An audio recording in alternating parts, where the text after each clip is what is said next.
بسم اللہ الرحمن الرحیم۔ شروع اللہ تعالیٰ کے نام سے جو نہایت رحم کرنے والا بڑا مہربان ہے۔ ایک بار ان حضرات صلی اللہ تعالیٰ علیہ وسلم لوگوں میں بیٹھے ہوئے ان سے باتیں کر رہے تھے۔ اتنے میں ایک دیہاتی آپ کے پاس آیا اور پوچھنے لگا کہ قیامت کب آئے گی۔ آپ صلی اللہ تعالیٰ علیہ وسلم اپنی گفتگو میں مصروف رہے۔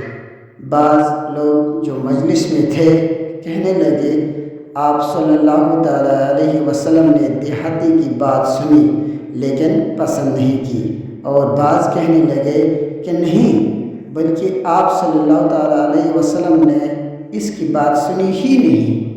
جب آپ صلی اللہ تعالیٰ علیہ وسلم اپنی باتیں پوری کر چکے تو میں سمجھتا ہوں کہ آپ صلی اللہ تعالیٰ علیہ وسلم نے یوں فرمایا، وہ قیامت کے بارے میں پوچھنے والا کہاں گیا؟ اس دیہاتی نے کہا، حضور میں موجود ہوں۔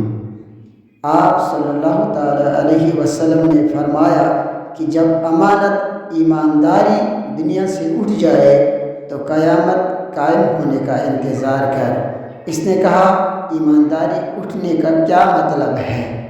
آپ صلی اللہ تعالیٰ علیہ وسلم نے فرمایا کہ جب حکومت کے کاروبار نالائق لوگوں کو سونپ دیے جائے تو قیامت کا انتظار کر۔